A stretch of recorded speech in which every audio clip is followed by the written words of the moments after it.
Bulldozer चलाने से कार्रवाई नहीं होती है, बुलडोजर चलाने से सबूत मिटते हैं। और वो जो महिला सबूत मिटाने में उस समय खड़ी थी वहां पर, वीआईपी का नाम सामने आ गया है, उस इंसान का नाम आने के सामने भी कम से कम एक आश्वासन तक नहीं आया। सनावर ने जो खुलासे किए हैं और उसके बाद भी अगर सरकारें सीबीआई जांच नहीं की, जो बात हम शुरू से बोल रहे हैं अंकिता भंडारी केस में, वो आज तक सीबीआई जांच नहीं हुई। पर अब ये हाई टाइम है, जबकि हमको सामने से नाम, सीबीआई पे बहुत बहुत भरोसा तो नहीं है हमें, पर लीस्ट हम यही चाहते हैं कि एक एजेंसी आएगी। तो माता पिता को धन्यवाद करती हूँ कि आप इस बहुत ही महत्वपूर्ण मुद्दे पे, जो कि हमारे देश की बेटियों की बात है, स्पेशली हमारी उत्तराखंड की बेटियों की बात है, और जिनके साथ ऐसे जघन्य अपराध हो गए, न जाने वो कितनी सारी बेटियां हैं, पर दो तो हमारे सामने ही हैं। और मुख्य रूप से मैं यहाँ पर हमारी बेटी अंकिता भंडारी के बारे में बात करने आई हूँ। और जैसा कि आप सभी को वो केस मालूम है, जिस दिन ये केस हुआ और जब ये मीडिया में हाईलाइट हुआ, और हमने अपने सोशल मीडिया के हैंडल के थ्रू भी इसको काफी कोशिश की इसको आगे बढ़ाने की, क्योंकि बहुत ही विभत्स तरीके से उस बच्चे के साथ बर्ताव हुआ, उसे मार दिया गया। तो तब मैं देहरादून में ही थी, और तब भी हमने इसको काफी उठाया, और काफी टीवी चैनल्स पे आप ही लोगों के थ्रू हमने इसको काफी बढ़ चढ़कर हमने इसको मद्देनजर रखा, हमारी सरकारों की, जो हमारी गूंगी बहरी सरकारें हैं, ताकि वो इस पे थोड़ा संज्ञान ले।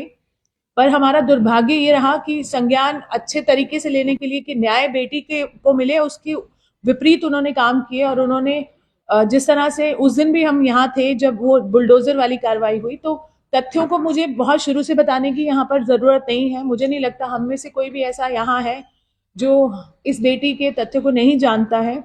पर अभी हम जो इस प्रेस वार्ता के लिए यहाँ पर आए हैं, हमारे मुख्य उद्देश्य ये है कि अभी फिर से जो उर्मिला सनावर ने जो खुलासे किए हैं, और उसके बाद भी अगर सरकारें सीबीआई जांच नहीं कर रही हैं, कहीं ना कहीं ये दर्शाता नहीं है कि वो सिर्फ फेलियर हैं और हमारी बेटी को उन्होंने बहुत बुरी तरह से फेल किया है, अंकिता भंडारी को। मुझे लगता है वो इसमें लिप्त है, और अब तो बहुत ही ज्यादा एविडेंट हो गया है जिस तरह से ये वीआईपी का नाम सामने आ गया है। उस इंसान का नाम आने के सामने भी कम से कम एक आश्वासन तक नहीं आया है मुख्यमंत्री का, जो कि बहुत बोलते थे कि यहाँ पर हमारी बेटियों को न्याय मिलेगा। या इस पर्टिकुलर केस में उन्होंने बोला, देखो मैंने बुलडोजर चलवा दिया है, मैंने अपनी कार्रवाई कर दी है। बुलडोजर चलाने से कार्रवाई नहीं होती है, बुलडोजर चलाने से सबूत मिटते हैं। और वो जो महिला सबूत मिटाने में उस समय खड़ी थी वहां पर, रेनू बिष्ट, मुझे लगता है कि हमने बहुत ही उनको पोलाइटली हैंडल किया है। हम सबने सिर्फ उनका नाम उजागर किया, पर सबूत मिटाने के जुर्म में वो इस औरत को ना कि इस्तीफा होना चाहिए या यहाँ से निकाल देना चाहिए पार्टी से, मुझे लगता है उनकी गिरफ्तारी होनी चाहिए। मुझे नहीं मालूम है किस तरह से कानून काम कर रहा है, या हमारी मांगे सही तरह से नहीं पहुंच रही हैं। इन महिला का तो कम से कम गिरफ्तारी मिनिमम बनता है। सबूत मिटाने के बहुत सारे आईपीसी सेक्शन जो अब की बीएनएस में कन्वर्ट हो चुके हैं, उनको जेल होनी चाहिए। पहला तो मेरा यही डिमांड है। दूसरा, सीबीआई जांच की जो बात हम शुरू से बोल रहे हैं अंकिता भंडारी केस में, वो आज तक सीबीआई जांच नहीं हुई। पर अब ये हाई टाइम है, जबकि हमको सामने से नाम मालूम है उस शख्स का, तो क्यों नहीं सीबीआई जांच हो रही है। मेरी अंकिता के पिता से अभी बात हुई थोड़ी देर पहले भी की, क्योंकि वो आ नहीं पाए, तो उन्होंने बताया कि उन्हें क्या क्या समस्याएं झेलनी पड़ रही हैं। उन्होंने मुझे बताया कि कानूनी प्रक्रिया में आज तक पुलकित आर्या और उसके साथियों की कॉल डिटेल्स अभी तक पेश नहीं किए गए हैं। हालांकि 2 साल ट्रायल चलने के बाद जहां पर उनको सजा हुई है, आज तक कॉल डिटेल्स वहां पर प्रेजेंट नहीं किए गए। बहुत सारी चीजें हैं, वो आर्थिक मंदी से भी गुजर रहे हैं, उनको आज तक कोई सहायता नहीं दी गई। जो बड़े बड़े प्रॉमिस, जो वादे इन्होंने किया, आज तक उनको पूरा नहीं किया गया। बहरहाल बेटी के न्याय की बात है, अब तो हमें नाम भी सामने आ गया है। जो अगर इन्होंने अभी भी सीबीआई नहीं लगाई, तो आपको भी मालूम है आक्रोश में हम लोग, और हम चाहते हैं कि नहीं तो सत्ता पलटेगी या जो भी होगा, हम लोग सड़क पर उतर रहे हैं, सड़क पर देख रहे हैं आप, और उतरेंगे। पर हमें न्याय चाहिए इस बेटी के लिए, और सीबीआई जांच इज द लीस्ट वो जो कर सकते हैं इस केस में। और कम से कम ये 2 इंसानों के नाम जो मैंने बताए हैं, रेनू बिष्ट और जो ये वीआईपी जिसका नाम सामने आया है, उसको इमीडिएट अरेस्ट किया जाए, इन्वेस्टिगेट किया जाए। कभी भी कोई रेप पीड़िता का मामला होता है, पहले अरेस्ट होता है, फिर इन्वेस्टिगेट होता है। ये लॉ में जो चेंज आया था निर्भया केस के बाद, जस्टिस वर्मा रिकमेंडेशंस के बाद जो चेंजेस आए थे, उसमें ये तथ्य, ये एक लॉ है, हम कोई नहीं वो हम पे एहसान कर रहे हैं, हम अपनी हक मांग रहे हैं, पहले आप उसको अरेस्ट कीजिए, फिर जांच कीजिए और जांच सीबीआई को दीजिए। ये हमारे मोटी मोटी जो हमारी डिमांड है ये है। दूसरा, एक और केस की तरफ मैं आपका ध्यान आकर्षित करना चाहती हूँ। लगभग कुछ वर्ष पहले इसी प्रेस कॉन्फ्रेंस रूम में मैं इसी जगह पर हमारी एक और बेटी के न्याय के लिए यहाँ आई थी, जब सुप्रीम कोर्ट ने एक्विटल दे दिया था हमारे छावला गैंग रेप केस की, हमारी उत्तराखंड की निर्भया के केस में। आप सभी को यहाँ मालूम होगा कि वो पिता और माता हमसे कब से जुड़े हुए हैं, जब से ये केस हुआ तब से मैं पर्सनल तौर पर और मेरी संस्था उनको सपोर्ट करते आए थे। पर सुप्रीम कोर्ट में इस फैसले के बाद हम बहुत ज्यादा आहत थे, क्योंकि जिस तरह की बर्बरता उस बेटी के साथ हुई थी, आप सभी को मालूम है, आपको बताने की जरूरत नहीं है कितनी मतलब बुरी हालात में उस बेटी का गैंग रेप करके उसे मार दिया गया था। उस केस में ओपन एंड शट केस था और उसमें लोअर कोर्ट ने फांसी दी, हाई कोर्ट ने फांसी दी, सुप्रीम कोर्ट ने फांसी को आजीवन कारावास ना करते हुए उल्टा एक्विटल कर दिया। हम लोग सोच रहे थे कि अगर आजीवन कारावास भी करेंगे तो हम बहुत आंदोलन करेंगे, पर उन्होंने तो सीधा उन्हें बाइज्जत बरी कर दिया। बाहर आते ही एक आरोपी ने एक और हत्या, एक मर्डर कर दिया। हमने बहुत ज्यादा गुहार लगाई सुप्रीम कोर्ट में, हमारी सारी रेमेडीज हम खत्म कर चुके हैं, रिव्यू पिटिशन डाल चुके हैं, उसमें भी हम चाहते हैं कि एक नई सिरे से उसकी जांच हो, क्योंकि ये तो कंफर्म है कि उस बेटी का बलात्कार हुआ, पोस्टमार्टम में आया और उसकी हत्या की गई। अगर ये आरोपी नहीं ढूंढ के दे पा रही है, चाहे वो केंद्र सरकार हो, चाहे यहाँ से राज्य सरकार का कोई लेना देना नहीं, पर फिर भी अगर वो नहीं ढूंढ के ला पा रहे हमारी बेटियों को, बेटी के आरोपियों को, तो मुझे लगता है ये सरकारों का बहुत बड़ा फेलियर है, चाहे वो केंद्र सरकार हो, चाहे यहाँ उत्तराखंड की राज्य सरकार हो। अंकिता भंडारी केस में हमारी बेटियां इस तरह से प्रताड़ित होती जा रही हैं, रेप, मर्डर, गैंग रेप, इतनी ज्यादा ये चीजें बहुत कॉमन होती जा रही हैं। स्पेशली उत्तराखंड की बेटियों के लिए मैं ये बोलना चाहूंगी कि वो दूर दराज आती हैं यहाँ काम करने, यहाँ या अन्य शहरों में जो आती हैं, बहुत ज्यादा उनको मतलब हरासमेंट, सेक्सुअल हरासमेंट, ये सब फेस करना पड़ता है। आज तक मैंने खुद ऑडिट किया है उत्तराखंड के किसी भी काम के स्थल पर जहां ज्यादातर होटल्स हैं, वहां पर बच्चियों की सुरक्षा, जो कि दूर दराज पहाड़ों से आती हैं, उनके लिए सेफ्टी के कोई मेजर नहीं है। यहाँ तक विशाखा गाइडलाइंस के अकॉर्डिंग जो पॉश कमेटी होनी चाहिए, prevention of sexual harassment at work place, वो तक नहीं है। इससे क्लियर पता चलता है कि हमारी सरकारें कितनी निकम्मी है, कितनी नाकारा है, और यहाँ तक कि मैं बोलूं तो ज्यादातर क्राइम में अब शामिल है, जो कि उजागर हो गया है। एक बात और सामने आई है, उर्मिला जी का अकाउंट हैक कर लिया गया है, वो अभी 2 दिन से अंडरग्राउंड है, या वो उनकी जान को खतरा है। हम चाहते हैं कि उनकी जान को भी जो खतरा बना हुआ है उसके लिए उनको सुरक्षा मिले। उन्होंने एक बहुत बड़ा काम किया है, ये इसको उजागर किया है, जो भी परिस्थितियों में किया है वो अलग बात है, पर उन्होंने इस चीज को सामने लाया तो उनकी सुरक्षा के लिए भी हमें हमारी जिम्मेदारी बनती है, और जो तथ्य उन्होंने बोले हैं उसके ऊपर कार्रवाई चाहिए। ये सिर्फ एक सोशल मीडिया पोस्ट समझकर इग्नोर करने वाली सरकारें अगर गूंगी बहरी हो गई हैं, तो उनको जगाने का काम हमारे जैसे एक्टिविस्ट करेंगे और हमारे जैसी जनता करेगी, आप जैसे मीडिया के भाई करेंगे। मैं आप सभी से हाथ जोड़ के निवेदन करती हूँ कि पत्रकारिता तो आप डेफिनेटली कर रहे हैं, तभी आप यहाँ हैं, क्योंकि आप इस मुद्दे को लेकर गंभीर हैं, पर बेटियां हम सबकी हैं, और उत्तराखंड की बेटी के न्याय के लिए आप हमसे वैसे भी एक स्पिरिट के तौर पर भी जुड़िए, और इस बात को तब तक उठाते रहिए जब तक हमारी ये गूंगी बहरी सरकारें सुन ना ले। और मैं ये भी बोलना चाहूंगी, अगर दिल्ली में अगर हमसे पूछा जाता है, मैं क्योंकि निर्भया समय से इन कार्यों में लगी हूं, तो तब हमने पूरी सत्ता पलटवा दी। उस केस के बाद आपने देखा कि किस तरह से आक्रोश था हमारी बहनों का, तब केंद्र में जो भी सरकार थी हमने उसके विरुद्ध काम किया। आज यहाँ पर अगर कोई और शासन है, क्योंकि हम सवाल तो उन्हीं से पूछेंगे जो सत्ता में है, और यहाँ तो एक कदम आगे यहाँ के सत्ता के ही लोग आरोपी हैं। हमारी बेटी जिस तरह से इन्हीं लोगों के बीच में, ये जो गिद्धों की तरह आप सोच सकते हैं, नोचने के लिए इस बेटी को आंख लगाए थे। हमारी बेटी का स्वाभिमान था जो उन्होंने मना कर दिया, और पर उसका खामियाजा इतना ज्यादा उसको भुगतना पड़ा कि अपनी जान से वो जा बैठी। पर अगर रक्षक ही भक्षक बन जाए, तो मुझे लगता है ये हमारे डेमोक्रेसी के, हमारे देश की बेटियों के लिए, हमारे जो देश माना जाता है बेटियों के स्वाभिमान के लिए, उसके ऊपर बहुत बड़ा आघात है। तो इसलिए मैं आप सभी से हाथ जोड़ के निवेदन करती हूँ कि इस मुद्दे पर जुड़े रहिए। अंकिता भंडारी की बात नहीं है, ये उत्तराखंड की हर बेटी की बात है, ये भारत की हर बेटी की बात है और हमें मिलकर लड़ाई लड़नी चाहिए। उन्नाव की बेटी की लड़ाई लड़कर मैं यहाँ आई हूँ अभी, और वहां पर हमारी ये जीत हुई कि हमने ये देखा कि अगर हम सड़क पर उतर जाए तो हम अपनी जीत हासिल कर सकते हैं। हमने सुप्रीम कोर्ट को भी मजबूर कर दिया कि वो अपना फैसला बदल दें। तो अंकिता के केस में अगर हम थोड़ी आवाज और अपना आपका साथ मिलेगा तो हम जरूर इस बेटी को भी न्याय दिला पाएंगे। बस मैं यही बात करना चाहती हूँ। बाकी आप लोगों के कोई सवाल है तो आप पूछ सकते हैं। मैम इसमें लीगली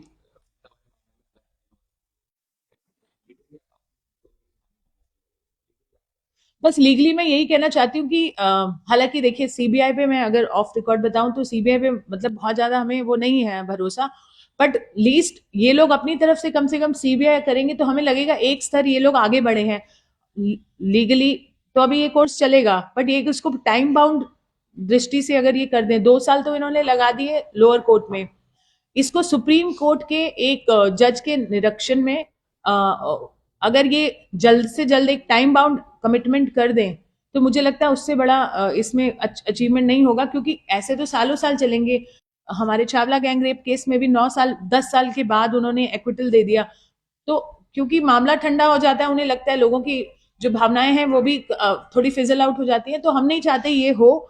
हमें आप समय दें वो 1 साल 2 साल, और ये सब हो पॉसिबल है क्योंकि ये सब रिफॉर्म्स हुए हैं निर्भया के बाद। तो हम ऐसी कोई चीज नहीं मांग रहे हैं या हम कोई भीख नहीं मांग रहे हैं, हम अपना हक मांग रहे हैं। और अगर आप बेटियों को न्याय नहीं दे सकते हैं 1 साल के भीतर भीतर, तो मुझे लगता है फिर इनको रिजाइन कर देना चाहिए। किसी का हक नहीं बनता सत्ता में बैठ के, अगर आप फेलियर हैं, अगर आप इतना भी लीड नहीं कर पा रहे हैं कि आप न्याय व्यवस्था को ठीक नहीं कर पा रहे हैं या कोर्ट कचहरी बढ़ा नहीं पा रहे हैं, जजेस को नहीं बढ़ा पा रहे हैं, एक्सपर्ट लोगों को हायर नहीं कर पा रहे हैं, तो I think it is a failure of the government. And उनको इस चीज को मद्देनजर रखते हुए हमें एक प्रॉमिस चाहिए उनसे, एक शपथ चाहिए, वादा चाहिए। पहले तो सबसे बड़ा सवाल ये है कि आरोपी उन्हीं की पार्टी के हैं, तो हमें सबसे पहले तो ये निष्कासित करें, जेल डालें। ये जो 2 नाम मैंने लिए तो ये तो जेल जाने लायक है। उसके बाद इन्वेस्टिगेशन हो तो लीगली मुझे लगता है ये हमारा भरोसा बैठेगा कि ये सरकारें बेटी बचाने को, बेटी बढ़ाने को सच में सीरियस है। नहीं तो धामी का इस्तीफा होना चाहिए। अगर नहीं हुआ तो मुझे लगता है कि ये हम हमारे लिए शर्मनाक बात है कि हम ऐसे लोगों को चुनते हैं। मैम अमित शर्मा आजकल से मैम मैं ये जानना चाहूंगा कि हम सवाल करते हैं सरकार से सीबीआई इंक्वायरी को लेकर, तो सरकार का हमेशा ये रिस्पॉन्स रहता है कि हाई कोर्ट ने एसआईटी की जांच को सेटिस्फैक्टरी बताया, सुप्रीम कोर्ट ने एसआईटी की जांच को सेटिस्फैक्टरी बताया, तो सीबीआई में जांच क्यों होते हैं? तो लीगली अंकिता की फैमिली के पास क्या ऑप्शंस हैं, या जो एक्टिविस्ट हैं आप लोगों के पास लीगली क्या ऑप्शंस हैं? क्या दोबारा से आप लोग रिव्यू पिटिशन डालने का विचार बना रहे हैं? जी, अभी मेरी माँ उनके पिताजी से भी बात ये हो रही थी कि अगर वो चाहते भी हैं सीबीआई जांचो, हमने भी एक्सपर्ट से बात की। जैसा कि मैंने बोला सीबीआई पे बहुत बहुत भरोसा तो नहीं है हमें, पर लीस्ट हम यही चाहते हैं कि एक एजेंसी आएगी तो माता पिता को भी संतावना मिलती है कि हाँ एक थर्ड एजेंसी भी इस पे कार्यरत है, और उससे बहुत फर्क पड़ेगा। बट टेक्निकली अभी जो मैं ये चाहती हूँ कि ये वीआईपी गिरफ्तार हो और ये रेणु बिष्ट भी गिरफ्तार होनी चाहिए, क्योंकि ये मांग यहाँ हुई नहीं है, पर टेक्निकली अगर आप देखें तो उसका बहुत महत्व है। मैम उर्मिला सरावर ने जो बातें कही उसको सरकार बहुत ज्यादा सीरियसली लेगी। क्या आप इसके लिए कोई पहल करेंगे जिससे कोर्ट इसका संज्ञान स्वयं ले? देखिए अब तक तो कोर्ट को ले लेना चाहिए था। हमारे देश की जो कोर्ट है आजकल कुत्तों पे संज्ञान ले रही हैं, स्वतः संज्ञान ले रही हैं कि कुत्ते यहाँ नहीं घूमने चाहिए, कुत्ते वहां नहीं घूमने चाहिए। मुझे तो हैरानी हो रही है कि देश की बेटियों के साथ इतनी बर्बरता हो रही है और वो अभी इसमें संज्ञान लेने का सोच रही हैं। कोई भी सभ्य समाज में, कोई भी सो कॉल्ड डेवलपिंग नेशन में ये खुद ही स्वतः संज्ञान ले लेना चाहिए था। और मैं ये नहीं कहती कि हर वीडियो पे आप सीरियसली लो, बट उसने कुछ तथ्य दिए हैं, वीडियो रिकॉर्डिंग्स दिए हैं। हर हम ये भी नहीं कह रहे हैं कि आप इमीडिएट उस पर जंप करें, कम से कम जांच के घेरे में तो लें। कम से कम जैसा कि मैंने बोला नया लॉ यही कहता है, जो कि आफ्टर निर्भया मैंने तो नहीं बनाया, कि आप गिरफ्तारी करके आप जांच कीजिए, अगर निर्दोष हो तो छोड़ दीजिए, बट कम से कम जांच तो कीजिए। अगर आप जांच भी नहीं करें तो आप सीधा सीधा आरोपी को बचा रहे हैं, और आप नहीं चाहते कि और बड़े खुलासे हों, क्योंकि वो जेल जाएगा तो उसे खुलासे करने पड़ेंगे। योग्यता आप कह रही है कि इसमें जांच हो, लेकिन पुलिस तो कह रही है कि जनता के पास में अगर कोई एविडेंस है, कोई साक्ष्य है तो वो दीजिए। जिनको साक्ष्य जुटाने थे वही कह जनता से साक्ष्य मांग रही वही है। मैं आपको बोलने वाली थी। कैसे नहीं आए हो? मैं वही कह रही हूँ कि वो साक्ष्य हमें फिर मैंने मतलब हम क्यों वोट देते हैं ऐसी सरकारों को, और हम क्यों अपने टैक्स पेयर की पैसे देते हैं पुलिस को, फिर हम ही कर लेंगे ना। अगर हमें ही जांच करनी है तो वो तो उन्होंने, एक महिला ने इतना बड़ा हिंट दे दिया, उसके बावजूद अगर पुलिस कार्रवाई नहीं कर पा रही है तो वो सभी इस्तीफा दे दें जो कह रहे हैं कि जनता करे। हम तो इसलिए सड़कों पे उठे हैं, हमको आने का शौक थोड़ी ना है कि मैं दिल्ली से यहाँ आ रही हूँ या मैं सड़कों पे बैठ रही हूँ या इतना समय हम लोग निकाल रहे हैं। हमको कोई शौक नहीं है कि हमारी अगर बेटियों को न्याय मिल जाता। पहली बात तो ऐसा होना ही नहीं चाहिए। ऐसा माहौल क्यों नहीं है, ऐसा डर का खौफ का माहौल इसलिए नहीं है कि न्याय नहीं मिलता है, क्योंकि अंकिता के आरोपी अगर बच गए जो और भी हैं तो ऐसा एक डर जो जाना चाहिए पोटेंशियल जो क्राइम करने वाले महिलाओं के विरुद्ध, तो वो जाता ही नहीं है। वो डर नहीं जाता है तो क्राइम बढ़ते हैं। तो इनको ये समझ में नहीं आ रहा, अगर ये कुछ कर नहीं पा रहे, कम से कम जांच ही तो मांग रहे हैं हम, तो वो अगर ये जांच नहीं कर पा रहे हैं तो इन्हें सबको जो जो ये बोल रहा है उनको रिजाइन कर देना चाहिए और घर पे बैठ जाना चाहिए। योगिता जी, अब सिविल जांच नहीं होती है तो अगला स्टेप आपका क्या?